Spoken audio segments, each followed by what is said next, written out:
Hello everyone, आप सभी का स्वागत है हमारे चैनल में जिसका नाम है नीव आशूज। कैसे आप सभी? उम्मीद करती हूँ अच्छे होंगे और अपना बहुत ज़्यादा वाला ध्यान रखें। लिविंग टुडे ब्लॉग्स पे तो आप सबने देखा ही कि नानी आई हुई हैं, तो नानी बहुत अच्छी स्टोरी सुना रही हैं। तो मैं स्टोरी इस ब्लॉग पे सुना रही हूँ क्योंकि बहुत अच्छी सुनाती हैं। हम लोग बचपन में बहुत ज़्यादा सुनते थे।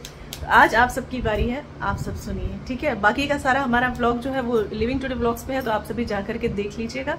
बहुत मज़ा आया है और ये भी आ रहे हैं, तो जो भी होगा आगे आप सब देख ही लेंगे। तो नानी अब स्टार्ट करती है स्टोरी। हाँ, देखिए, एक गांव में एक ब्राह्मण का लड़का रहता था। वो लड़का मतलब इतना होनहार था, अच्छा था कि एक सड़क पर दो ठे बड़ा बड़ा घड़ा लेके पानी लेके बैठ जाता था। दो चार गांव के लोग आते थे, डेली वो पानी पिलाता था। पानी लोग पीते थे, इसको बड़ा पसंद करते थे कि लड़का कितना अच्छा है कि सबको पानी पिलाता है। चलते चलते कार्यक्रम कुछ दिन चला, तो फिर पहचान बढ़ गई। तो ये लड़का कहा कि इतने अच्छे अच्छे लोग आते हैं, दो चार लोग ऐसे आए कि लड़का पहचानता नहीं था। तो कुछ दिन ऐसे ही बीता। तो एक दिन एक लड़का ने पूछा दो लोगों से कि आप लोग कौन हैं? सबको तो हम पहचानते हैं, लेकिन इनको तो पहचान भी नहीं रहे, आप लोग कहाँ से आए हो? तो सब कहें कि ठीक है, समय आने पर हम बता देंगे। फिर लड़का 2 दिन के बाद पूछा कि आप लोग बताओ कि आखिर आप लोग कहाँ से आते हो, बहुत अच्छे लगते हो। तो कुछ दिन के बाद तो पोल पट्टी खोले सबकी, हम देखिए यमराज हैं। तो बोले कि यमराज हैं, तब तो मेरी कुंडली बता सकते हो कि मेरी कुंडली में क्या लिखा है, बताओ हम कब तक जीवित रहेंगे। तो कहे अच्छा ठीक है, 2-4 दिन और चलने दीजिए, हम बता देंगे। तो चलते चलते चलते 2 दिन के बाद वो गया। तो कहा कि ठीक है, हम भगवान से जा रहे हैं, रजिस्टर अपना खोलेंगे, पूछ के आते हैं कि आपकी मृत्यु कब तक होगी। तो देख के आया तो जो यमराज है वो रोना शुरू किया। इतना रोया जा रहा है, वो लड़का परेशान, इतना रोया जा रहा है वो लड़का परेशान। तो कहा कि अरे आप कुंडली क्या बताएंगे, आप रो क्यों रहे हैं? तो कहे कि अरे क्या बताएं, तुम्हारे जैसे दोस्त मिला और तुमको कोई ऐसा घटना है, इसीलिए हम रो रहे हैं, इसीलिए हम रो रहे हैं। तो कहे कि ठीक है बताओ। कहे कि हमारा शादी जिस दिन होगा ना, उस दिन तुम्हारा मृत्यु हो जाएगा। तो कहे इसमें कोई कौन सी बड़ी सी बात है, जो आया है वो जाएगा, ठीक है, मरना तो एक दिन है ही है। तो फिर कहे कि ठीक है। यमराज कहे कि तू शादी मत कर। तो कुछ दिन तो ऐसे बेचारा टालता रहा। तो उसके घर वाले माता पिता खूब परेशान किए कि नहीं बेटा शादी कर लो, हम लोग का बुढ़ाई अवस्था आया, क्योंकि हम नहीं रहेंगे तो कैसे देख पाएंगे, बुढ़ाई अवस्था आ गया। तो धीरे धीरे चलते चलते कुछ दिन बीता। जब घर वाले उसको परेशान किए तो एक दिन शादी का समय आया। तो यमराज सिखाया था कि देखो, जिस दिन तुम्हारा शादी होगा ठीक 12 बजे हम ही लोग काल बन के आएंगे। और वो काल कैसे बनेंगे कि सर्पनाग देवता बन के आएंगे।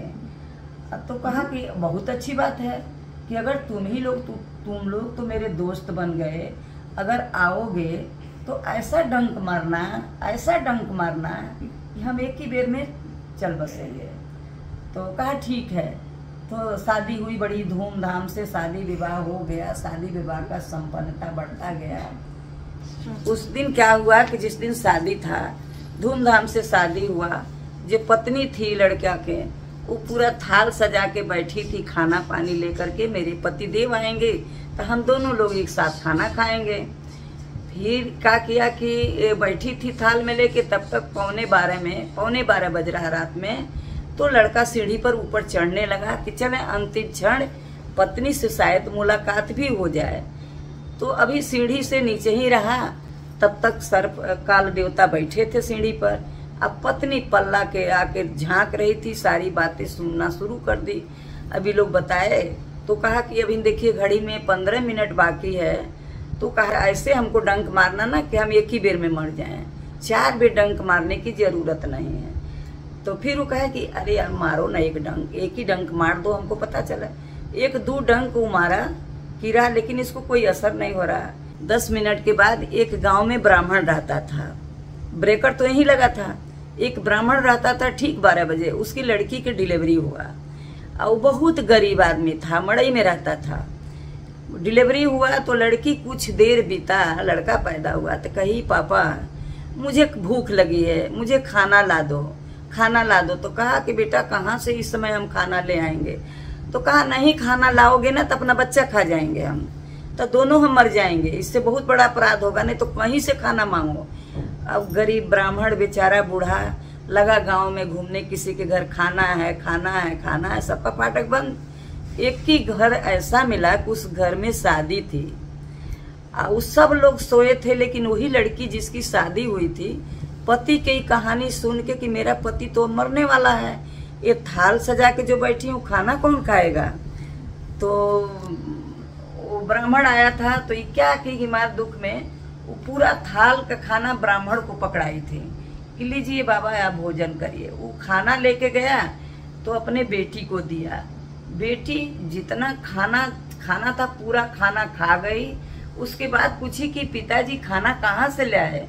तो कहे कि अरे एक अब लगता है कि नई नवेली के घर में शादी हुआ था, वो इतना सजी थी, वही थाल हमको पकड़ाई है।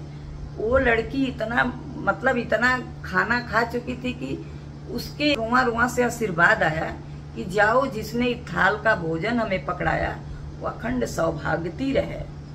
तो उसके कहते जाके भगवान के रजिस्टर में नाम दर्ज हो गया कि जाओ वो 100 साल तक जिंदा रहेगा, वो अभी मरने वाला नहीं है। फिर यमराज पूछ के कहे कि अरे डंक मार रहे हैं, तुमको कुछ असर नहीं हो रहा है। वो बार बार लड़का चिल्ला रहा है कि अब तो 12 बजा मुझे मारो अब। तो ये डंक मारता था, लड़के को असर नहीं होता था। वो कहा रुको हम भी हैरान हैं। यमराज जो यमराज का दूत है वो लड़के से बोला कि देखो हम भी परेशान हैं, हम जा रहे हैं भगवान से फिर रजिस्टर खुलवाते हैं। कहे प्रभु जी मैं जिस लड़के को लेने जा रहा था, हम डंक मार रहे हैं उसको असर नहीं हो रहा।